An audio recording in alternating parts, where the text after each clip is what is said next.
Pakistan cricket में हर फैसले को एक तारीखी फैसला समझा जाता है, चाहे किसी नए कोच को लेके आना हो या पहले वाले को फारिग करना हो। लेकिन कभी किसी ने यह सवाल नहीं पूछा जो पहले गैर मुल्की कोच लेके आए थे वो किस वजह से लेके आए थे, फिर 2-4 महीने बाद उसको फारिग क्यों किया जाता है। जो हम मेंटोर्स लेके आए थे उनका मकसद क्या था, अब उनको फारिग किया जा रहा है तो क्यों किया जा रहा है। आज पाकिस्तान क्रिकेट में 3 बड़े फैसले हुए और तीनों को बड़ा तारीखी करार दिया जा रहा है और यह कहा जा रहा है कि यह पाकिस्तान की आगे वाली क्रिकेट का एक फ्यूचर डिसाइड करेंगे, पाकिस्तान क्रिकेट को कई नई बुलंदियों पे लेके जाएंगे।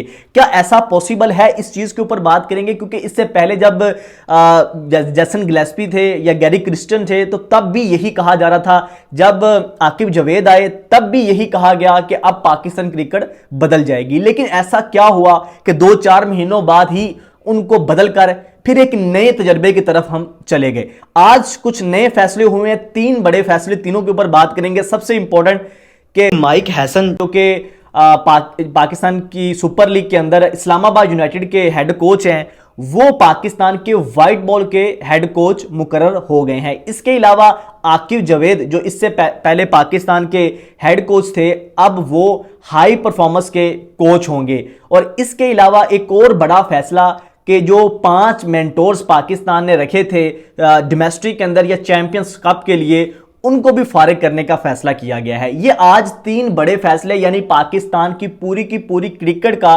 स्ट्रक्चर थीम जो है वो आज चेंज करके एक नए पैटर्न के ऊपर लेके आए हैं। सबसे पहले बात करते हैं हेड कोच के ऊपर। हेड कोच जो पाकिस्तान ने जो है वो आज अपना अपॉइंट किया है, ये पाकिस्तान का पहले ऐसे कोच होंगे जिन्होंने प्रोफेशनल लेवल की क्रिकेट नहीं खेली। ये आपको एक इंटरेस्टिंग फैक्ट है, लेकिन मैं इसको इस चीज़ से मतलब कंपेयर नहीं करूंगा कि या मतलब ये एक ऐसा फैक्ट नहीं है कि आपको ये चीज़ देखनी है कि उनकी सीवी फिर भी बहुत ज़्यादा तगड़ी है। आईपीएल के अंदर वो आरसीबी की कोचिंग कर चुके हैं, किंग 11 पंजाब की कर चुके हैं। इसके अलावा अगर बात की जाए वो न्यूजीलैंड के सबसे कामयाब तरीन हेड कोच भी रहे हैं, जो 2012 से 2019 के पहले तक वो न्यूजीलैंड को उन्होंने एज अ हेड कोच सर्व किया। इसके दौरान उन्होंने मतलब 2015 के अंदर न्यूजीलैंड की टीम ने वर्ल्ड कप का फाइनल भी खेला था। इवन 2019 में भी उन्होंने वर्ल्ड कप का फाइनल खेला था न्यूजीलैंड की टीम ने, लेकिन तब वो कोच नहीं थे, लेकिन वो टीम वही थी जो इन्होंने डेवलप की थी।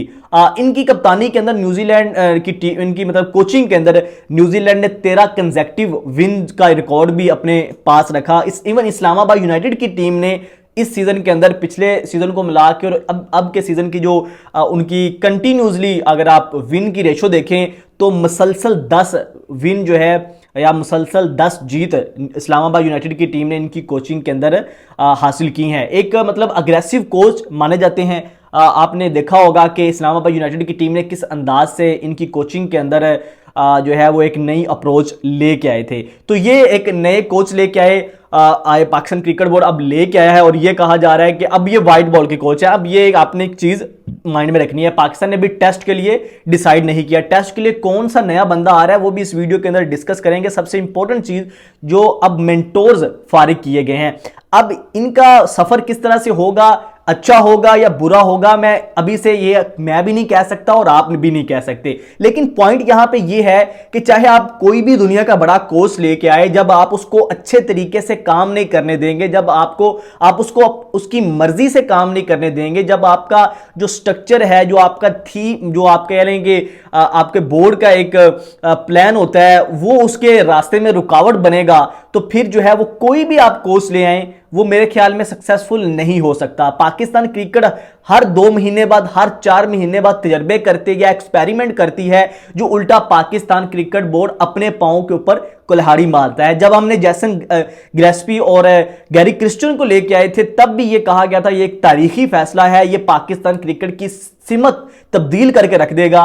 लेकिन हुआ क्या कि वही क्लैश पाकिस्तान ने 2-4 महीने बाद सबको फारिग कर दिया। और जिस अंदाज से जेसन गिलेस्पी गए, उन्होंने फिर जब आकिब जावेद जिस अंदाज से आए, फिर जेसन गिलेस्पी ने जिस तरह से आकिब जावेद के ऊपर इल्जामात लगाए, वो एक तारीख का हिस्सा है, वो अभी भी आप सब लोग जानते होंगे। लेकिन चूंकि अभी आकिब जावेद आए थे, पाकिस्तान ने उनका भी दुरानिया नहीं बताया, उनको भी इंटरम हेड कोच रखा। अभी जो है वो माइक हसन आए हैं, उनका भी कोई पता नहीं है कि वो कितने देर के लिए उनको कोच बनाया गया है। तो ये भी सबसे खास चीज होती है कि पाकिस्तान क्रिकेट के अंदर ये पता नहीं होता कि इस कोच का जो है वो दुरानिया कितना है, ये कब घर चला जाएगा, किसी को खुद कुछ पता नहीं है। लेकिन ये सवाल का जवाब अब तक पाकिस्तान क्रिकेट बोर्ड ने भी दिया, कोई भी नहीं दिया कि यार जो हमने पहले वाले कोच आए थे उनको हमने फारिग क्यों किया। खैर, अब एक नया चैप्टर शुरू हुआ है, इसके अंदर अब पाकिस्तान ने नए फैसले लिए हैं, जिसके अंदर सबसे पहले ये नया हेड कोच, और उसके बाद अगर बात की जाए आकिब जावेद, जो इससे पहले पाकिस्तान के हेड कोच थे, अभी आपने देखा जो न्यूजीलैंड टूर के लिए भी, तो वो जो है वो अब उनको पाकिस्तान का हाई परफॉर्मेंस सेंटर जो है उसका हेड बना दिया गया। अब वो उसके कोच होंगे, यहाँ पे वहाँ पे वो क्रिकेटर्स को ग्रूम करेंगे। वो मतलब कि उनका एक थोड़ा सा, वो जब यहाँ पे थे लाहौर के अंदर तो यहाँ पे भी वो बेसिकली किस तरह का काम करते थे, टैलेंट हंट प्रोग्राम, टैलेंट को मतलब तलाश करना, फिर उसको तराशना, तो इस तरह का काम था। तो अभी जो उनको जॉब मिली है, तो वो मतलब जब उनको हेड कोच बनाया गया था तब भी बहुत ज़्यादा सवाल उठे थे क्या वो इस ओहदे के लिए सूटेबल हैं, तो मोस्टली लोगों ने कहा था कि नहीं। लेकिन अब जिस ओहदे पे आए हैं तो मोस्टली लोग ये समझ रहे हैं कि अब उनको ठीक जगह पे लेके आया। यहाँ पे उनका काम ये है कि वो टैलेंट को तलाश करें, उसके बाद उनको तराशें, उनके ऊपर काम करें, उनको जो है वो आगे के लेवल के ऊपर लेके आए। तो अब वो उनका आ गया एक जो है वो उनको भी एक ओहदा मिल गया। लेकिन सबसे खास चीज़ कि मेंटोर जिनको ये पाकिस्तान क्रिकेट बोर्ड के चेयरमैन ये लेके आए थे कि अब ये कोचेज, ये मेंटोर्स डिसाइड करेंगे कि कौन सा जो है वो आगे की टीम कौन सी होनी चाहिए। बाबर आजम का, मोहम्मद रिजवान का बैकअप कौन सा होगा, शहीन शाह अफरीदी, हारिस रऊफ का बैकअप कौन सा होगा। यानी जितने भी सीनियर्स ने जब वर्ल्ड कप के अंदर बुरी परफॉर्मेंस दी तो इन्होंने कहा कि हम सर्जरी करेंगे। जब उस सर्जरी के बारे में पूछा गया, सर्जरी नहीं हुई, तो पूछा गया कि आप तो कहते थे सर्जरी होगी, तो सर्जरी हुई क्यों नहीं। तो उन्होंने कहा कि पहले हम जो है वो नया टैलेंट तलाश करेंगे, नया टैलेंट बनाएंगे। चैंपियंस कप एक हम इवेंट लेके आए, नया टूर्नामेंट लेके आए, उसके अंदर हमने नए 5 मेंटोर्स लेके आए, जिसके अंदर सकलैन मुश्ताक, बड़े बड़े नाम थे, शुएब मलिक भी थे, सरफराज अहमद भी थे, मिसबाह उल हक भी थे, वकार यूनुस भी थे, और इनको हमने लगाया मेंटोर। और उनकी मेंटोरशिप इस तरह की थी कि वो टीवी के ऊपर भी बैठते थे, वो जो है वो अपनी कमेंट्री के काम भी करते थे, वो अपने कुछ लोग तो शुएब मलिक और सरफराज अहमद खेलते भी थे, और कुछ टीवी के ऊपर बैठ के जो है वो पाकिस्तान क्रिकेट के ऊपर ही तनकीद करते थे। तो ये एक डिफरेंट तरह का हमें सेटअप पहली दफा पाकिस्तान क्रिकेट के अंदर नजर आया कि मेंटोर्स हैं, वो टीवी पे बैठ रहे हैं, वो टीम के मेंटोर्स भी हैं, खेल भी रहे हैं, तो कुछ समझ में नहीं आई। लेकिन अब ऐसा जब उनको लेके आया गया था तो ये कहा गया था कि ये नीचे से नया बाबर तैयार करेंगे, नया शाहीन तैयार करेंगे, नया बाबर रिजवान, ये इस तरह के नए नीचे से बैटर तैयार करेंगे। लेकिन हुआ क्या उनके आने से जितना देर उनका दुरानिया रहा, क्या पाकिस्तान क्रिकेट बोर्ड को कोई नए, या पाकिस्तान क्रिकेट को कोई नई प्लेयर मिले,